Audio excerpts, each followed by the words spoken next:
And we are back again. Josh and Janae here with Dr. She, founder of Jinfiniti. And tell us a little bit about this. The term is precision medicine. And we know you are a data-driven person and expert in data, which we are so excited to hear what it is you're doing in this field. And we have lots of good questions for you. So tell us a little bit about that, and then we'll go from there. Sure. First of all, very nice to be here with you. And before I answer your question, I just want to give you a little more background on myself. Yeah. I'm actually a professor in medical schools for almost 40 years. Okay. And I had a very large research team at the University of Florida and then the Medical College of Georgia. My career has been focused on data science and disease prevention. How can we identify risk factors that predispose us to the development of diseases and injuries years in the future? And with my extensive academic experience, that I had a great career. I was very happy, but I was not truly happy. And the only thing that was lacking in an academic environment was our inability to translate our discoveries into practice, into something, a product or a service that can help the people who actually give us the money to do the research. Yeah. That's why I retired from my academic career about 3.5 years ago. And I founded the Jinfiniti Precision Medicine, which is the only goal. And the goal is to help people, including myself, to extend our health span by many years, at least 20 to 30 years. I firmly believe that right now is the time to do it. We have the technology, we have the methodology, we have the know-how to extend our health span by 20 to 30 years. Yeah. And there are philosophies and there are protocols, approaches that we have to follow in order to achieve this ambitious goal. And my first message to everyone watching us is, we can do it. You can do it. Yes. Let's do it together. Absolutely. I love that. Now, you mentioned something interesting as you were talking. You're talking about extending life 20, 30 years, and you say health span. Now, in your view, what's the difference between health span and lifespan? Because if we extend life 20 years and you're talking about health span in there, what are the things that you found that really do that in your research so far? Let's define the two terms first. Lifespan versus health span. Lifespan is how many years you can live, whether you live vibrantly or in bed. As long as you are still alive, that's right. That's called it's a lifespan. I don't know how many people want to live for 100 years, 150 or 200 or whatever number of years you want to live in bed without being able to do the things that you used to be able to do. Yeah, right? That doesn't sound very So lifespan, I think, is certainly very important. In the biohacking community, especially the longevity community, I think a lot of people are really talking about what I call the maximum lifespan. A lot of people are spending time to debate the lifespan, but in their mind, I believe, is they are talking about what's the maximum number of years human beings can live. It's an academic question that I used to be interested in, but now I'm becoming a practical guy. So what I think what's important is how many years that you can live free of major diseases. That's how I define health span. I love that. Now, if we can extend the health span, by definition, you also extend lifespan. I'm giving a talk in about 1 hour in this Biohacks World Conference. And what I'm going to tell the audience is that we, our goal should be focusing on extension of health span.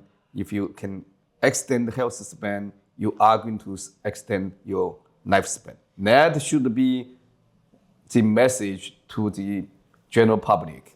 And I may not be able to change the mind of many biohackers, but the message is to the millions, tens of millions, hundreds of millions of people who really worry about their health. How can they stay? How can they have the vitality? They have the ability to do the things they love for as long as possible. And my personal goal is to be able to play tennis at 100 and beyond. Wow. I think we can do it. And I think, so this is great. So I play paddle tennis, so I'm also a racket guy. But I think it's so important what you said, which is and I'm going to draw just for some of the listeners, right, or watchers, there is a movement right now to classify, and I'm sure you know this, aging as a disease, and really doing that is sort of encapsulating what you say, right? Which is there is a proxy. We've been focused a long time on how do we extend, that the end goal, and sort of we've lost the forest through the trees a little bit, right? Absolutely. And really focusing on that health span will absolutely, I agree with you 100%. Like my goal is to live to 120 healthy, right? I'm never going to get to 120 healthy if I end up with diabetes or cardiovascular disease or cancers or that, anything of that nature. So I have to focus. You make a great point, and this is, I actually have a slide for my talk. So if you look at the occurrence of major diseases, diabetes, Alzheimer's, cardiovascular disease, and many, many others, they all start in the late 40s and mostly in the 50s and the 60s.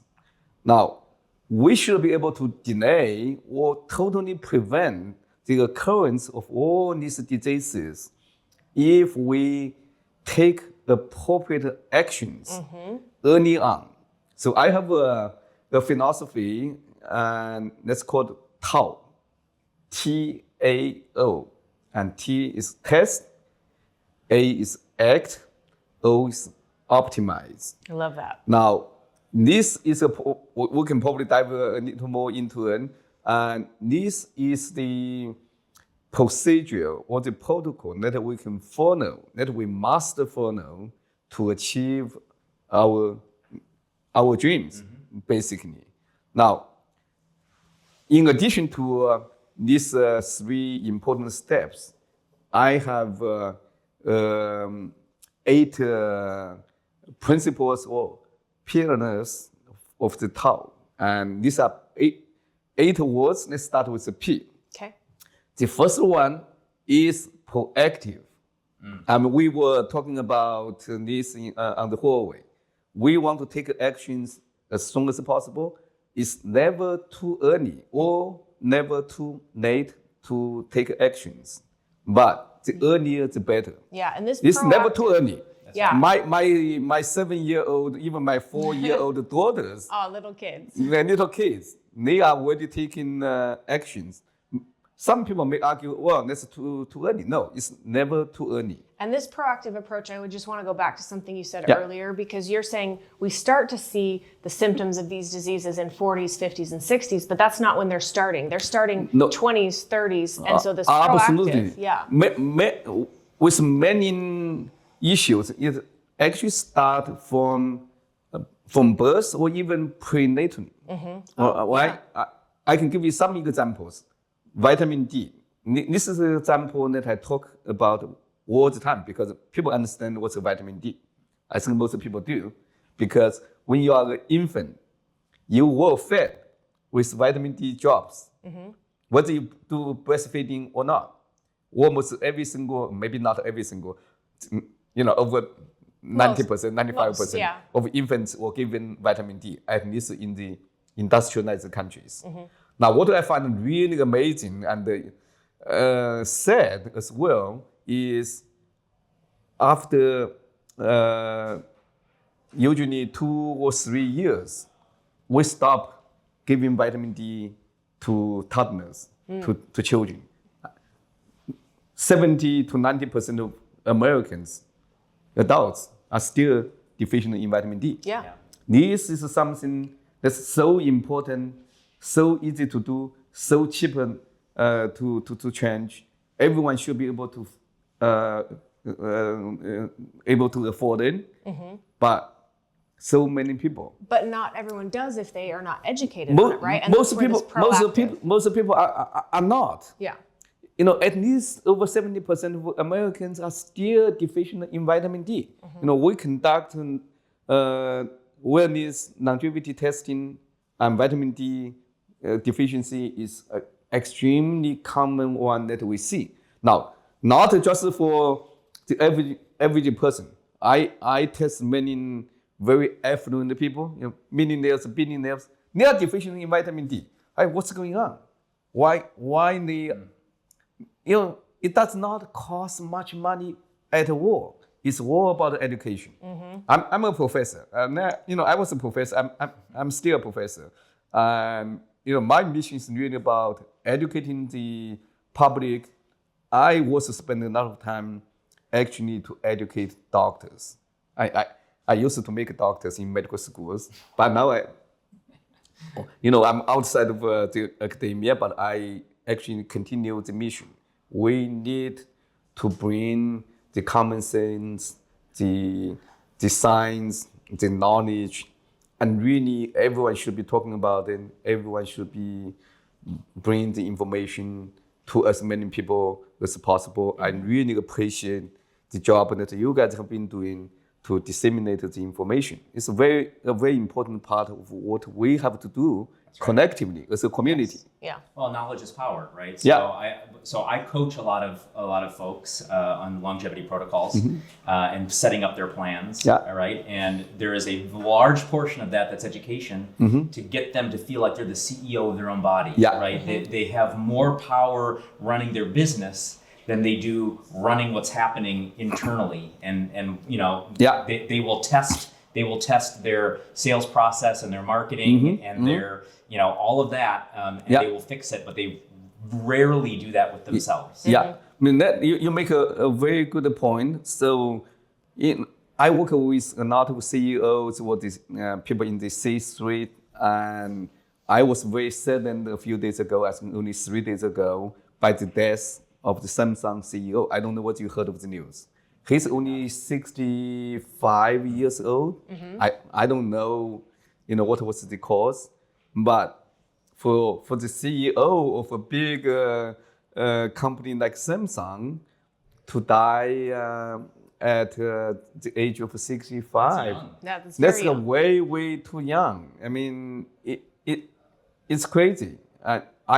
I'm a CEO now of a small company, but I know how much pressure the CEOs are under, but they very often forget about their own health. And if you don't have health, you have nothing. That's right. I don't care how many billions of dollars you have. Without the health, it doesn't matter what's your purpose. Right. Whether you want to make more money or you want to serve the society, if you don't have the health, you cannot accomplish your mission. Yeah. So my message to the CEOs and to pretty much everyone, especially people who are under a lot of pressure, really pay attention to your health. You can get a lot of help, and we have solutions to keep you healthy and just spend a little more time on your own well-being. And that's the only way that you can help more people and for a longer period of time.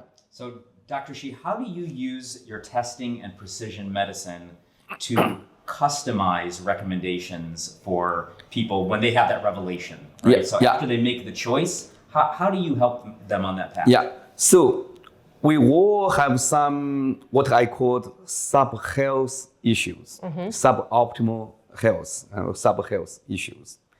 And we have multiple sub-health issues, each of us does.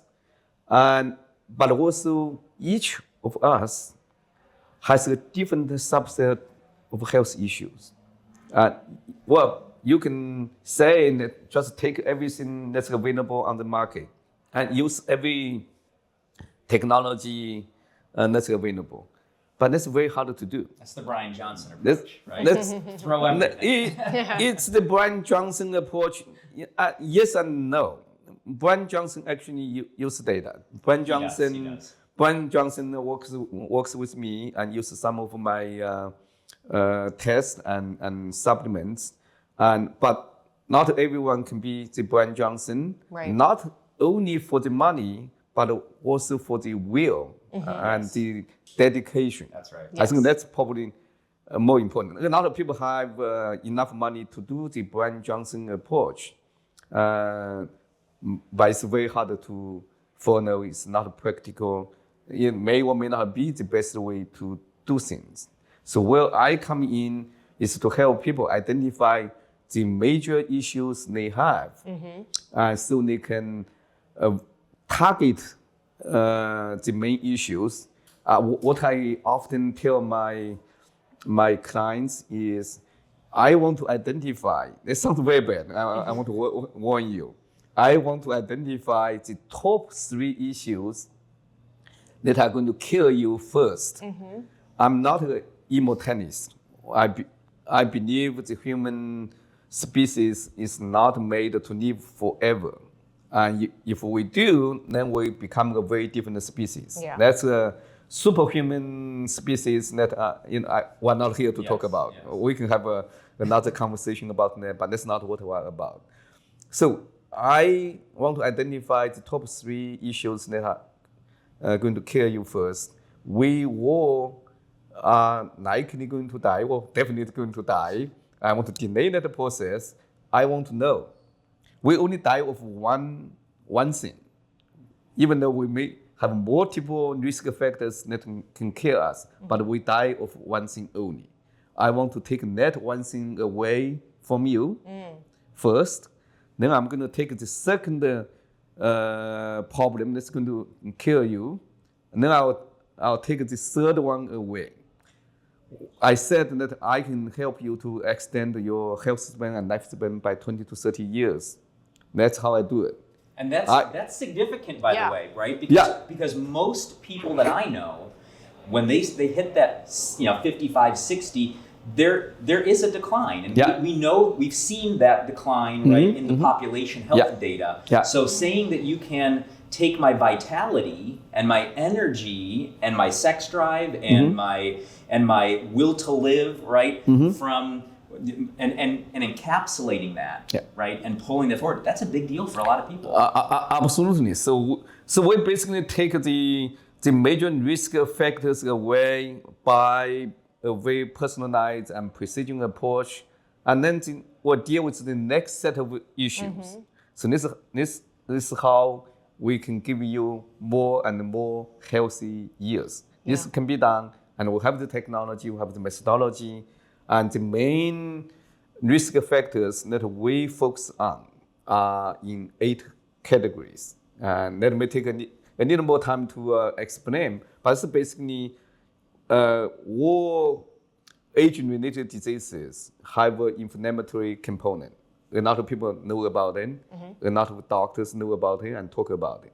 But what they don't know is there are many, many other issues that are equally or even more important than inflammation. The example I can give you 3 examples or even more. The second one that's highly related to inflammation is cellular senescence or zombie cells. Some biohackers probably know, but the main public does not. Zombie cells are cells that are supposed to die. We have renewal of cells all the time in our body. Old cells that don't function well should be cleared out, and so new cells can be made to carry out the proper function. But zombie cells refuse to die when they are supposed to die. Not only they don't die, they don't function, they don't carry out their function, but they secrete a lot of inflammatory cytokines. For chronic diseases, the main source of inflammation actually is zombie cells or senescent cells. So cells that are not turning over and dying in their proper cells frame. that are not turning over, they are not dying when they are supposed to die, and they secrete a lot of inflammatory mediators. And usually inflammatory proteins are secreted by immune cells, and secretion of immune cytokines still contribute to inflammation, but the main source is actually zombie cells. You really want to clear these zombie cells to stay healthy. We have a lot of data, some are published, some are not. We know senescence, for example, can influence the response to chemotherapy in cervical cancer patients and the survival as well. And is involved in many major diseases, including neurological conditions. So I always feel like senescent cells are sort of like the quarterback of the football team, right? But they're on the bench, but everybody still likes to hang out with them, right? So it's like you gotta like just take your spot over there. The toxic party going on in your body, based on popularity. That's a very good analogy. So the senescence layer. And now this secrete cytokines, and then like football, you can have a running game. The running game usually only influence the healthy cells around the senescent cells, but you can also have a passing game through the blood, through circulation. They can travel to remote sites and have bad influence on healthy organs in other parts of the body. So senescence is a big issue in our health, and we need to clear them. And multiple companies are developing new product to clear senescence. And you want to test, to see which product works for you or not. And we have a senescence test, means the only senescence test on the market, and it can be used to assess your senescence burden and whether your senolytics is actually working or not. And that's really a very important tool. So I'm curious on that one. How is that test administered? It's a blood test, okay, and it's a protein and that's secreted by senescent cells into the blood circulation. So you're essentially able to measure how much of that process is still in the blood, and then that gives you an idea of how much of that's going on in the body. That's right, absolutely right. That's amazing. Yeah. So the second example that I want to give you is called oxidative stress. And many people may not know it, but they may have heard of free radicals or reactive oxygen species. This is a major problem for the US population. And about 80 to 90% or even more of Americans have very high oxidative stress levels. And while Europeans have only about 10 to 15% of Europeans have high oxidative stress. Yeah, that's quite a difference. It's quite a difference, and the main reason is related to the food. Okay. And which we all know, the standard American diet is quite carbohydrates, inflammatory. And this is a major problem that we are not paying enough attention. That's the bad news. The good news is we can test it very well, and we also have very good solutions. Okay. Now, many people know that you should take antioxidants, and antioxidants can help reduce the oxidative stress. But what most people don't know is almost all the antioxidant products on the market don't necessarily give you the outcome you need. Again, the message is get tested, find out whether it's actually working for you or what product works for you specifically. Because one product can work for one person but not for another. Yes, and this is where you get very specific with each patient. Yeah. Now, I think we're getting close to the end of our time, and to end, I want to ask one last question. So you are a data guy, and in working with all the people that you've worked with, have you noticed, you say you address the top 3 things that are the highest risk factors for each person. Have you noticed a trend in kind of what those top 3 things tend to be, and what can our listeners do if they might be at higher risk of these things, and then where do they find you? All right, great question. Now the top 3 things, the first one is NAD deficiency. We didn't have time to talk about it. And almost every adult is deficient in NAD. NAD is nicotinamide adenine dinucleotide. It's coenzyme very important for all cellular function. And almost every adult is deficient. But 25% of teenagers are already deficient. Already as a teenager. And even young infants, including my 7-year-old daughter, is deficient in NAD. If you get your NAD optimized, everything else you do will become more efficient. So get NAD tested, get NAD optimized. They are very good solutions available, but you must get it tested to know whether it's working for you. The second one I would say is oxidative stress. Yep. That we just talked about. Very, very big problem. We know how to test it. We know how to solve the problem.